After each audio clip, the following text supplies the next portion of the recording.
Welcome back to my channel. আমি সুতপা চলে এসেছি, সাথে আমার মেয়েকেও নিয়ে এসেছি। আমরা মা মেয়ে দুজনে। তারপরে সকালবেলা থেকে তো ভিডিওটা শুরু করলাম। সকাল থেকে শুরু করে যে কোনো টাইমে যায়। তা কাপে নিলাম সুগার ফ্রি, সেটাই দেখালাম। আর নিয়ে নিয়েছি চা। আর তোমাদের সবাইকে বলেছি যারা চা খেতে ভালোবাসো না তাদেরও বলেছি যে আমি যখন আমার ভিডিও যখন দেখবে তখন চা নিয়ে বসে পড়বে। তারপরে চা আর বিস্কুট তো নিয়ে নিলাম। তা বলো সবাই কেমন আছো? নিশ্চয়ই ভালো আছো, আমিও ভালো আছি। তারপরে মানে হচ্ছে ইপি, মানে যেটাই করি না কেন সেটা নিয়ে তোমাদের সামনে আসি। তাই সেরকমই ইপিটা কি দেখাতে হয়?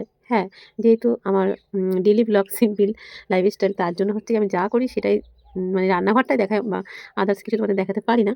তা সেরকমই জল নিয়ে মশলা দিয়ে লবণ দিয়ে দিল। এবার হচ্ছে গিয়ে দিয়ে দেবে ইপিগুলো জলটা ফুটলে। আর নুন না দিলে থেকে গুণ গাইবে না, তাই নুনটা তো দিতেই হবে, তাই না?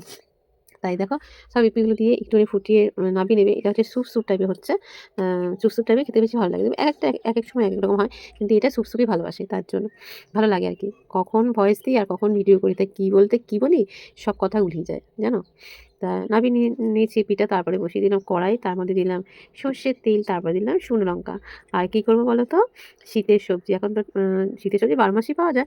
কিন্তু 12 মাসের থেকে যেই সিজনের জিনিস সেই সিজনে খেতে বেশি ভালো লাগে, তাই না? তার জন্য বেশ খানিকটা পেঁয়াজ, যেটা মানে অনেক নাড়াচাড়া করে নিয়ে তারপরে নুন আর হলুদ। এবার একটু নাড়াচাড়া করে নেওয়া হবে, নিয়ে একটু মানে হালকা লালচে ব্রাউন হবে, তখন দিতে হবে পেঁয়াজকলি। অনেক সময় আলু দিয়েও ভাজা হয়, এভাবেও ভাজা হয়। তা পেঁয়াজকলি খেতে কে ভালোবাসে অবশ্যই কমেন্টে বলো। আর ভালো লাগে, তাই না, শীতের সবজি খেতে? এই দেখো নাড়াচাড়া করে ভালো করে ভেজে নিচ্ছি। তা পেঁয়াজকলি ভাজা যখন কড়াইতে দেবে তারপরে একটু জল বেরিয়ে যায়, তাই না?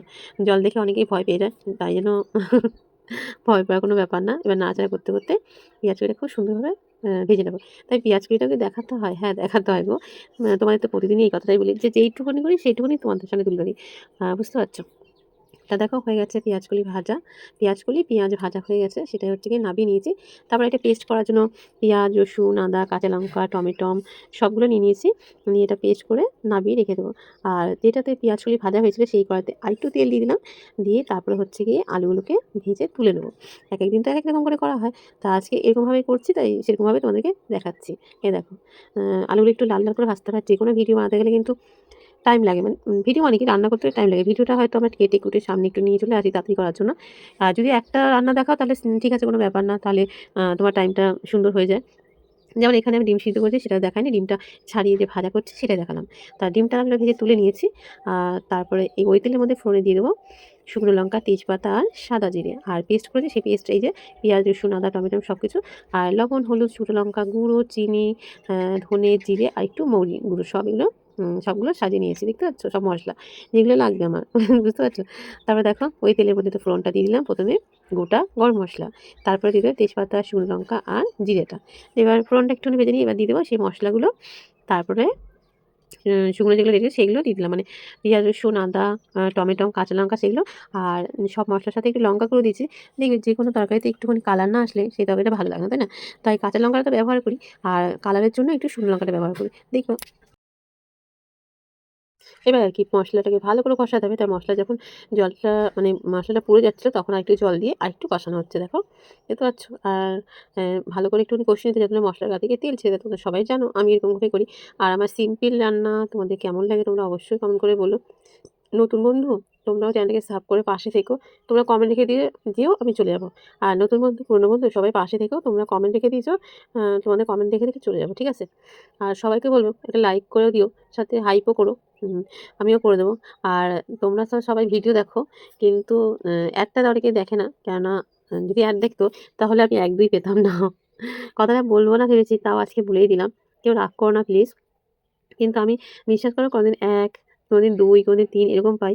তাই তোমাদেরকে বলবো তো আমি তোমাদের সাথে ফুল সাপোর্ট নিয়ে আছি। তোমরাও আমাকে ফুল সাপোর্ট করো। তাই দেখো মসলা কষানো হয়ে গেছে, তার মধ্যে আলু দিয়ে একটু ভালো করে কষিয়ে নিয়ে দিয়ে দিল পরিমাণ মতো জল। এবার জলটা ফুটে গেলেই হচ্ছে গিয়ে দিয়ে দেবো সেই ডিমগুলো, ভেজে রাখা ডিমগুলো। তা এতক্ষণ তোমাদের বলি মা মেয়ে এসেছি, প্রথমে বললাম। দেখো গরম মশলা দিয়ে দিচ্ছে। আজকে রান্নাটা করেছে মেয়ে। সব কিছু আমি গুছিয়ে লাগিয়ে দিয়েছিলাম, কেটে বেটে মশলা সব রেডি করে দিয়েছি। ওকে বলছি তুই এরকম ভাবে কর, আমি অন্য কাজ করছিলাম আর মেয়েই রান্না করেছে। তাই কেমন হয়েছে আমার মেয়ের রান্না অবশ্যই কমেন্ট করে বলো। বলে দিলে কাছে থেকে সবকিছু যদি গুছিয়ে বাগিয়ে দিই তাহলে করতে পারে। তাই আজকের পিঁয়াজকলি ভাজাটাও ও করেছে, এমনকি ডিমের ঝোলটাও ও করেছে, ম্যাগিটাও ও করেছে। সকালে যে চাটা সেটাও ও করেছে। বুঝতে পারছো? যখন বাইরে কোনো কাজ থেকে দেরি হয়ে যায় ওকে বলি আর ওকে সব গুছিয়ে বাগিয়ে কেটে মসলা রেডি করে দিই। তখন ও বসে এরকম রান্না করে। তাই সেরকমই হয়েছে। তা কালার দেখে বুঝতেই পারছো যে কতটা ইয়ামি টেস্টি হয়েছে। আর আমি তো খেয়েছি ভালো লেগেছে। তোমরা বলবে কেমন হয়েছে। ঠিক আছে? তা দেখো হয়ে গেছে। এবার নামিয়ে নেবে। সেইজন্যই বলেছিলাম যে ১ম এর কথাটা। বুঝতে পারছো যে আমি তো কলা খাইনি, তাই আমি তো আজকে রান্না করিনি। আজকে রান্না করেছি এমনি। কালারটা দেখেছো কত সুন্দর। তবে সবার লাস্টে বসিয়েছি ভাত, আলু আর পেঁপে ভাতে দিয়ে। তারপরে আবার কি সন্ধ্যাবেলাতে এরকম আমি বসে আছি। দিয়ে পড়াতে যাওয়ার আগে আবার চা করে নিল। সন্ধ্যাবেলা তো আর এই রান্নার কাছে বসে থাকি না। ঘরে থাকি, তাই খাটের উপরেই চাটা নিয়ে গেছে। আর চা আর বিস্কুট। তারপরে তোমাদের সামনে আসেনি। তারপরে এসেছি রাত্রেবেলা। আর রাত্রেবেলা খাবারটা আমি করেছি। কড়াই বসিয়ে দিলাম জল, তার মধ্যে দিলাম সাদা তিল, তারপর দিয়েছি লবণ। আর লবণ তার মধ্যে পাস্তাটাকে একটুখানি সিদ্ধ করে নিচ্ছি। এই দেখো। তখন আমি ফ্রি ছিলাম, তাই বললাম ঠিক আছে, সারাদিন তো তুই করেছিস, তাহলে রাতের খাবারটা আমি করি। আর আমাদের বাড়িতে তো রাত্রেবেলা খাবারটা ঘুরিয়ে ফিরিয়ে হয়। কখনো রুটি, কখনো পরোটা, কখনো লুচি, আবার কখনো পাস্তা, যে যেমন যখন যেমন হয়। আর যেরকমই হয় সেরকমভাবে তোমাদের সামনে আসি। এর বাইরে তো আমি ভিডিও দিতে পারি না, তোমরা জানো। তাই হচ্ছে কি এরকমভাবে তোমাদের সামনে আসি। তো দেখো সিদ্ধ করে তুলে নিয়েছি দেখতে পারলে। তারপরে কড়াই বসিয়ে দিয়ে দিলাম শুকনো লঙ্কা আর দিলাম সাদা জিরে। তাতে বেশ গন্ধটা খুব ভালো লাগে। আর জিরে মুখে পড়লে তো খুবই ভালো লাগে, তাই না? আর ছোটো, ছোটো করে কেটে রাখা দিয়ে দিলাম আলু। মানে কিরম করে করি আমি পাস্তাটা তোমরা দেখো। আ মানে সবাই তো করো, কিন্তু কি ভিডিও দেবো? তাই যেরকম করি আবারও বলছি সেই একই কথা, সেটাই নিয়ে আসি। তাই আলুটাকে একটুখানি ভালো করে ভেজে নেবো যাতে একটু ভালো করে সিদ্ধ হয়ে যায়। কারণ মসলা কষাতে একটুখানি হয়ে যাবে আর এমনি ভালোভাবে ভাজা হয়ে যাবে সিদ্ধতে। তাই তারপর দিলাম দেখো পেঁয়াজ কুচি। তাই পেঁয়াজটা আর আলুটা এটাও ভালো করে ভেজে নিচ্ছি। তাতে বেশ পেঁয়াজটা মুখে দিলে ভালো লাগবে আর আলুটাও সিদ্ধ আমার হয়ে যাবে। তারপর দিয়ে দিলাম লবণ আর হলুদ। আমি দেখতে পাচ্ছ লবণ আর হলুদটা কেমন করে নিয়েছি? ২ টো চামচ একসাথে ধরে নিয়েছি। দেখতে পাচ্ছ? এই দেখো। এবার এটাকেও ভালো করে ভেজে নেবো। নুনটা যতক্ষণ না হলুদের গন্ধটা চলে যায়। কারণ এইসব খাবারে যদি একটু হলুদের গন্ধ হয় না তাহলে ভালো লাগে না, তাই না? তাই একটু ভালো করে ভেজে নেবো যাতে কাঁচা হলুদের গন্ধটা চলে যায়। এই দেখো। আর এতে তো তুমি জানো যে ডিম লাগে। তাই ডিমটাও আমি অন্যদিকে ভেজে নিচ্ছি। উম ভেজে নিয়ে তাই যেই জিনিসের যেই স্বাদ আর যেই জিনিসের যা কিছু লাগে, যেমন তরকারিতে এরকম ডিম লাগে, নাহলে ভালো লাগে না। আর তোমার পাস্তাতে এরকম ডিম লাগে, নাহলে ভালো লাগে না। তারপরে দেখো মসলাটা নিয়ে নিচ্ছি। মসলাটা পেস্ট করে নেবো। পেঁয়াজ, রসুন, আদা সবকিছু লঙ্কা-টঙ্কা দিয়ে, নাহলে তো ভালো না। পেঁয়াজটা যদিও বা একটু ফোড়নে দিয়েছি, আবার একটু পেস্টও দিচ্ছি। তাহলে কি হয় হয়তো বেশ জিনিসটা ভালো হবে। আর খুব একটা মানে গ্রেভি মানে বেশি মসলা হবে না। অল্প মসলা দিয়ে করবো। সবটা মসলা আমি দিইনি। ওইখান থেকে কিছুটা মসলা আমি দিলাম।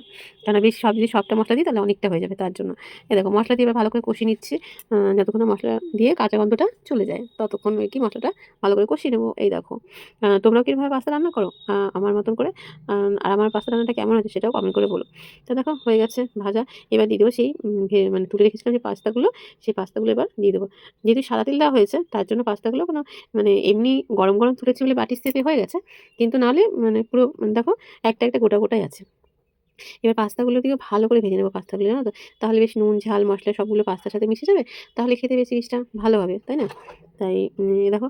আর যেকোনো রান্না করতে গেলে তোমাদের সবসময় বলি, মনে হয় যে রান্নাটা বসালাম আর নামিয়ে দিলাম। কিন্তু এটা রান্না করতে অনেকক্ষণ টাইম লাগে, তাই না বলো? তারপরে দেখো পাস্তাটাকে ভালো করে মিশিয়ে নিয়ে দিয়ে দিলাম সেই ভেজে রাখা ডিম। এই দেখো ডিমটা দিয়েও ভালো করে এবার মিশিয়ে নেবো যেন সবার কাছে চলে যায় আর সব জায়গায় পৌঁছে যায়। তারপর দিয়ে দেবো একটুখানি গরম মসলা। যেহেতু পেঁয়াজ, রসুন পড়েছে, একটু গরম মসলা বা মিট মসলা না দিলে জিনিসটা ভালো লাগবে না। তার জন্য একটু গরম মসলা দিয়ে দিলাম। দিয়ে এবার একটুখানি ভালো করে নাড়াচাড়া করে সুন্দরভাবে সবগুলো মিশিয়ে নেবো। আর বাইরের খাবার থেকে ঘরের খাবার করলে বেশ পরিষ্কার পরিচ্ছন্ন হয়, খেয়েও তৃপ্তি পাওয়া যায়, তাই না? আর বাইরের খাবার আমরা খাই ঠিকই, কিন্তু বাইরের খাবার অতটা মানে ভালো লাগে না, তাই না? তাই দেখো নামিয়ে নিয়েছি গরম টেস্টি পাস্তা। কে খাবে চলে আসো। ওপর থেকে দিয়ে দিলাম সস। তা আমার ভিডিওগুলো তোমাদের কেমন লাগে আর কেমন হয়েছে আমার ভিডিও সেটাও বলো। তা আমি তো এরকমভাবে ভিডিও দিই। তোমরা কি এরকম দেখতে ভালোবাসো সেটাও বলো। সবাই ভালোবাসে পাশে থেকো, সুস্থ থেকো। সবাইকে টাটা।